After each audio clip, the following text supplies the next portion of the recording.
প্রিয় দর্শক, আমি আরাফাতুল ইসলাম কথা বলবো শেখ হাসিনার পুত্র সজীব ওয়াজেদ জয়ের সঙ্গে। বাংলাদেশে যে অন্তর্বর্তীকালীন সরকার গঠিত হতে যাচ্ছে সেই সরকার এবং শেখ হাসিনার অবস্থান ও গন্তব্য নিয়ে। জনাব সজীব ওয়াজেদ জয়, ডয়চে ভেলে থেকে আপনাকে স্বাগত জানাচ্ছি। ধন্যবাদ। শেখ হাসিনাকে দেশ ত্যাগ করতেই হলো কেন? কারণ ওনার উপর তখন বর্তমানে তো আপনারা দেখতে পাচ্ছেন যে এখন তো বাংলাদেশে যেভাবে আহ, আহ, সংঘর্ষ চলছে, জ্বালাও পোড়াও চলছে, তখন আপনার এটা শুরু হয়ে গেছিল এবং তারা সিদ্ধান্ত দিয়েছিল যে তারা গণভবনকে হামলা করবে। তখন আমাদের তিনি কিন্তু দেশ ছাড়তে চাননি। আমরা পরিবার থেকে তখন ওনাকে কনভিন্স করলাম যে না, এই এরা শুধু প্রোটেস্টার না, এরা তোমাকে হত্যা করে ফেলবে, তো তোমার দেশ ছেড়ে যেতেই হবে। কিন্তু এর ফলে আওয়ামী লীগের নেতা সমর্থকরা কি এক ধরনের বড় ধরনের ঝুঁকিতে পড়ে যায়নি? বিশেষ করে আমরা দেখতে পাচ্ছি যে বিভিন্ন স্থানে তাদের উপর হামলা হচ্ছে বলে খবর পাওয়া যাচ্ছে। হ্যাঁ, সেটা স্বাভাবিক। তবে তাদের উপর হামলা শুরু হয়ে গেছিল কিন্তু ওই আমার তার আগের থেকেই, মানে সরকার পতন হওয়ার আগের থেকে আওয়ামী লীগের নেতা কর্মীর উপর বিভিন্ন জায়গায়, ঢাকার বাইরে এবং ঢাকার ভিতরেও হামলা চলছিল। তাদের কয়েকজনকে হত্যা করা হয়েছে। তো এখানে যে শুধুমাত্র সরকারের দোষ দেওয়া হয়, আওয়ামী লীগের দোষ দেওয়া হয়, সেটা ঠিক না। এখন তো দেখা যাচ্ছে আওয়ামী লীগ নাই, আওয়ামী লীগ সরকার নেই, তবে নির্যাতন তো চলছে। আমাদের সকল মন্ত্রীদের বাসা জ্বালিয়ে দেওয়া হয়েছে, বঙ্গবন্ধু মিউজিয়াম পর্যন্ত জ্বালিয়ে দেওয়া হয়েছে, যেখানে জাতির জনক বঙ্গবন্ধু এবং আমার পুরো পরিবারকে হত্যা করা হয়, যেটা একটা মিউজিয়াম ছিল, সেটাকে তারা পুড়িয়ে ফেলেছে। আমাদের নেতাকর্মী কয়েকজন এমপি মারা গিয়েছেন, অনেক নেতাকর্মীকে হত্যা করা হয়েছে। আর আমি শুনতে পাচ্ছি যে হিন্দুদের উপর আক্রমণ হয়েছে, কিছু মন্দির পুড়িয়ে দেওয়া হয়েছে। তো এই সংঘর্ষ তো আগে থেকেই শুরু হয়ে গেছিল। এটা তো আর এখন তো আমাদের সরকারের দায়ী নাই, আমাদের আওয়ামী লীগ তো এখন আর এই সংঘর্ষের জন্য দায়ী না। আওয়ামী লীগের সিনিয়র নেতৃবৃন্দ বলছেন যে শেখ হাসিনার দেশ ত্যাগের ব্যাপারে তারা জানতেন না, এমনটাই পত্রপত্রিকায় খবর আসছে এখন। তো এই বিষয়টা কি সত্য? না, এটা আসলে সিদ্ধান্ত হয়েছিল একদিন আগে। তিনি সিদ্ধান্ত নিয়েছিলেন, আমরা কয়েকজন শুধুমাত্র জানতাম যে তিনি ঘোষণা দেবেন তিনি পদত্যাগ করছেন, এবং একটা সংবিধান অনুযায়ী যাতে একটা ট্রানজিশন অফ পাওয়ার হয়, সেটাই ছিল ওনার প্ল্যান। তবে যখন তারা ওই গণভবনের দিকে মার্চ করা শুরু করলো, তখন আমরা ভয়ে বললাম যে না, আর সময় নেই, তোমার এখনই বেড়ে যেতে হবে। কিন্তু একদিন আগে আপনারা যখন সিদ্ধান্ত নিলেন তখন সেটা ঘোষণা না দেওয়ার কারণ কি ছিল? না, ওইটা পরের দিন ঘোষণা দেওয়ার কথা ছিল, যে একটু প্রস্তুতি নিয়ে ট্রানজিশন অফ পাওয়ার কি হবে কনস্টিটিউশন অনুযায়ী, এটা তো হুট করে করা যায় না। আপনার রাজনীতিতে আসার সম্ভাবনা আছে কি এখন? না, বর্তমানে নাই। আমাদের এই দেখেন, এই ৩ বারের মতন আমাদের পরিবারের বিরুদ্ধে কু হলো। এটা আমাদের ৩ বারের মতন সবকিছু হারিয়ে বিদেশে থাকতে হলো। আর আমরা তো ধরেন, আমি আর আমার মা বাদে আমরা সবাই বিদেশে অনেক বছর ধরে আছি। আমরা এখানে সেটল, আমাদের এখানে জীবনে কোনো অসুবিধা নেই। আমরা এখানে থাকতে অভ্যস্ত। তো সেক্ষেত্রে সেক্ষেত্রে সেক্ষেত্রে দেশের জন্য এত করেছি এই যে গত 15 বছরে। আমি আপনারা জানেন, আমি ডিজিটাল বাংলাদেশ বানিয়েছি। এটা আমার স্বপ্ন ছিল। আমি সরকার থেকে কোনো বেতন নেই, বিনা মূল্যে আমি এই কাজটা করেছি। আমি প্রচুর পরিশ্রম করেছি বাংলাদেশকে ডিজিটাইজ করতে, গ্রাম পর্যন্ত ডিজিটাল বেনিফিট পৌঁছানোর। তারপরে যদি বাংলাদেশের মানুষ, এই যে উন্নয়ন আমরা করেছি, তারপরে যদি বাংলাদেশের মানুষ আমার পরিবারের সাথে এরকম করে, তাহলে আমাদের আর কিছু বলার আর করার নেই। কিন্তু আপনি বা আপনার পরিবারের মানে সদস্যরা যদি না আসে, মানে শেখ রেহানা এবং তার ২ সন্তানের কেউ কি আসতে পারেন রাজনীতিতে? মানে এই মুহূর্তে আসলে তাহলে আওয়ামী লীগের নেতৃত্বে কে থাকবেন? এখন আর এটা আমাদের দায়িত্ব নয়। কারণ এখন তো আওয়ামী লীগকে তারা মনে হচ্ছে শেষ করে দেওয়ার চেষ্টা করছে, এবং যদি নির্বাচন হয়ও, আওয়ামী লীগকে তারা নির্বাচন করতে দেবে কিনা, আওয়ামী লীগকে তারা ঠিক মতন মাঠে নামতে দেবে কিনা, এটা এখন কিছুই জানা নেই। তো এই ভয়ঙ্কর পরিস্থিতির মধ্যে আমি আমার নেতা কর্মীদের কিছু বলতে পারি না যে তারা বের হোক বা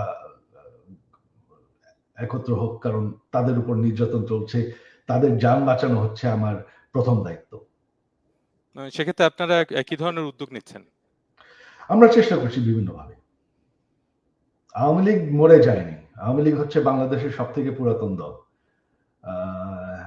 সবাই এটা সবাই যে মনে করে যে আওয়ামী লীগের পপুলারিটি নাই, দেশে আপনার 17 কোটি মানুষ, 17 কোটি মানুষের মধ্যে এখনো আপনি যদি নিরপেক্ষ নির্বাচন হয়, আমি জানি আওয়ামী লীগ ভোটে জিতে আসবে।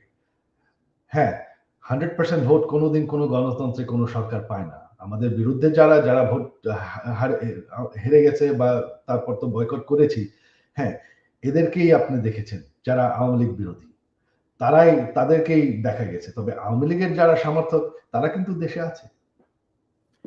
আরেকটু বোঝার জন্য বিষয়টা যে মানে আপনি যদি রাজনীতিতে না আসেন সেক্ষেত্রে শেখ রেহানা এবং তার 2 সন্তানের কেউ রাজনীতিতে আসার সম্ভাবনা আছে কিনা? না, তাদের আসার কোনো সম্ভাবনা নেই। আচ্ছা। শেখ হাসিনা এখন কোথায় আছেন? কেমন আছেন? তিনি ভালো আছেন। তিনি এখন দিল্লিতে আছেন। আমার বোন ওনার কাছে আছেন। আমার বোন তো দিল্লিতে থাকেন।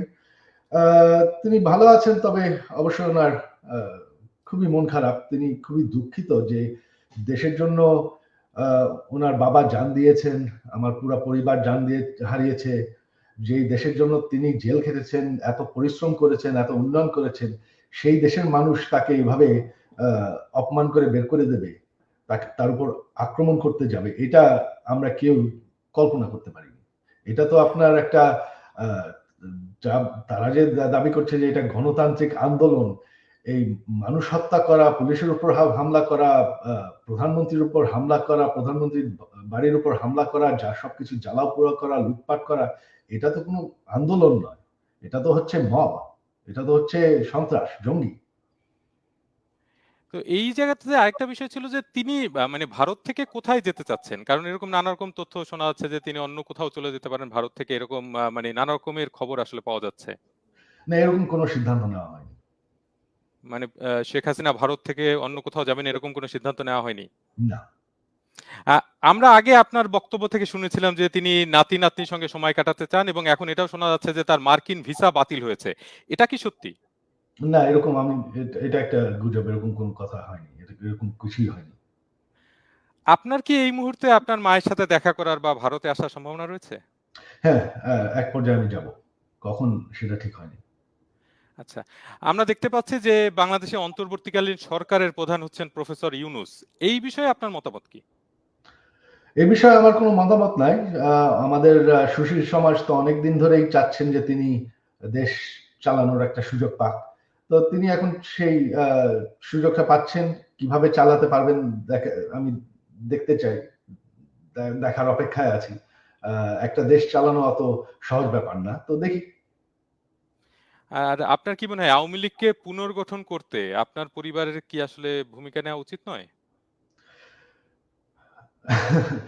উচিতের এখানে তো উচিতের বিষয় না। এখানে বিষয়টা হচ্ছে যে আমাদের কি তারা আহ, আহ, নির্বাচন করতে দেবে? প্রশ্ন হলো সেখানে। নির্বাচন যদি নাই করতে দেয়, আওয়ামী লীগকে যদি তারা আহ, মানে মারধর করতে থাকে, তখন তো সেই চেষ্টা করে তো আর লাভ নেই। শুধুমাত্র আমাদের মানুষ মারা যাবে। কিন্তু আপনি যে আরেকটু মানে পরিষ্কারভাবে বলেন যে আপনার কেন মনে হচ্ছে বা আপনি কি এরকম আশঙ্কা করছেন যে আওয়ামী লীগকে নির্বাচন করতে দেবে না? দেখেন, ইতিমধ্যে যে আলোচনা চলছে সবকিছুর, ইন্টারিম গভর্নমেন্ট বলেন, এখানে কিন্তু আওয়ামী লীগের সাথে কেউ কোনো যোগাযোগ করছে না, কথা বলছে না। তো আমরা কি করব? না এটা আমাদেরও একটা প্রশ্ন ছিল যে অন্তর্বর্তীকালীন সরকার কি ধরনের হবে এবং তাদের অগ্রাধিকার কি হবে তা নিয়ে তো অনেক রাজনৈতিক দলের মতামত নিচ্ছেন মহামান্য রাষ্ট্রপতি, সেনাপ্রধানও তার সঙ্গে থাকছেন। তো এই যে উদ্যোগ, এই উদ্যোগে আওয়ামী লীগকে কি আমন্ত্রণ জানানো উচিত? আপনার কি মনে হয়? আওয়ামী লীগ ছাড়া নির্বাচন করলে সেই নির্বাচন কি দেশের বাকি অর্ধেক মানুষ মানবে? সেই নির্বাচন তো বাকি অর্ধেক মানুষ যারা আওয়ামী লীগের সমর্থন, সেই নির্বাচন তো তারা কোনোদিন মানবে না। বা তো আওয়ামী লীগকে কি আমন্ত্রণ জানানো হয়েছে? এরকম কোনো তথ্য কি আপনি আওয়ামী জানেন? লীগকে কোনো আমন্ত্রণ জানানো হয়নি। অনেকেই বলে থাকেন যে বাংলাদেশের অবকাঠামোগত উন্নতি হলেও দুর্নীতি এবং অপরিণামদর্শী উদ্যোগের কারণে দেশের অর্থনীতি আজ ধ্বংসের কোঠায়। এ ব্যাপারে আপনার মন্তব্য কি? আহ, অর্থনীতি তো ধ্বংস এই গতকাল পর্যন্ত তো বাংলাদেশের অর্থনীতি ভালোই ছিল। হ্যাঁ, আহ, আপনার হঠাৎ এই কথা বলা হচ্ছে কারণ এই বছর আমি জানি জিনিসের দাম বাড়ে, দ্রব্যমূল্য বেড়েছে, তবে দ্রব্যমূল্য সারা বিশ্বে বেড়েছে এই বছর, এই গত এক দুই বছরে। তার আগে পর্যন্ত আমাদের মানুষের মাথাপিছু আয় 3 গুণ বেড়েছে, ভারত থেকে বেশি হয়ে গেছে। তো তাতে তো এখন যে সেখানে যদি বলা হয় যে শুধুমাত্র এটা অর্থনীতি খারাপ হয়ে গেছে, বাংলাদেশের অর্থনীতি এখনো অনেক পজিটিভ আছে। মানে এখন কি হবে অর্থনীতির আমি জানি না, তবে আওয়ামী লীগের শেষ পর্যন্ত, শেখ হাসিনা পদত্যাগ পর্যন্ত অর্থনীতি ভালোই ছিল। হ্যাঁ, গত 2 বছরে চাপ পড়েছিল, বাট এটা আমাদের দোষে না, এটা আমাদের দুর্নীতির জন্য না, এটা সারা বিশ্বের আহ, দ্রব্যমূল্য বেড়েছে। এটা ইউক্রেনের যুদ্ধের জন্য কারণে অনেক চাপ পড়েছে। আর দুর্নীতির কথা যখন বলছেন, একটি কথা বলবো যে আমাদের সরকারের আমলে যখনই দুর্নীতি বেরিয়েছে আমরা বিচার করেছি। এর আগে তো বাংলাদেশের কোনো সরকার দুর্নীতির বিচার করে নাই। আমরা শুধুমাত্র করেছি, আমাদের নিজস্ব লোকজন যারা দুর্নীতি করেছে তাদেরকে ধরা হয়েছে, চার্জ করা হয়েছে। এই যে আন্দোলন যেটা হলো এবং গত কয়েকদিন ধরে, কয়েক সপ্তাহ ধরে চলছে, এখানে একটা বিষয় ঘুরে ফিরে আসছে যে যেসব হত্যাকাণ্ডের ঘটনা ঘটেছে সেগুলোর বিচারের বিষয়টি ঘুরে ফিরে আসছে এবং বিচার দাবি করছে এবং এই বিচারের দাবিতে আন্দোলনের ব্যাপ্তিও বেড়েছে। তো এই বিচারের বিষয়টি আপনি কিভাবে দেখছেন এবং এই বিচার হতে কি করা উচিত বলে আপনার মনে হয়? না, বিচার তো অবশ্যই হওয়া উচিত, তবে সেটা তো আমাদের সরকার উদ্যোগ নিয়েছিল। আমরা একটা জুডিশিয়াল কমিশন ফর্ম করেছিলাম, 3 মেম্বারের জুডিশিয়াল কমিশন গঠন করা হয়েছিল এই বিচার করার জন্য, তবে তারা তো সেই বিচারের সময়ও দিল না। তা এখন এটা আর আমাদের দায়িত্ব না। সামনের দিনগুলোতে বাংলাদেশের পরিস্থিতি কেমন দেখতে পাচ্ছেন? সামনের দিনে এখন আমি দেখছি যে বাংলাদেশ তো বর্তমানে যা টেলিভিশনে দেখছি, অনলাইনে দেখছি যত ভিডিও লুটপাটের, এটা তো মনে হচ্ছে যে সিরিয়ার মতন হয়ে যাচ্ছে।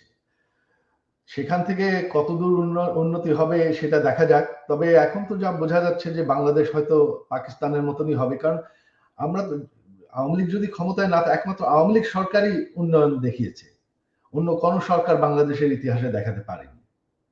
তো এটা দেখা যাক, তবে আমি কনফিডেন্ট যে খুবই অল্প সময়ের মধ্যে বাংলাদেশের মানুষ বলা শুরু করবে যে শেখ হাসিনার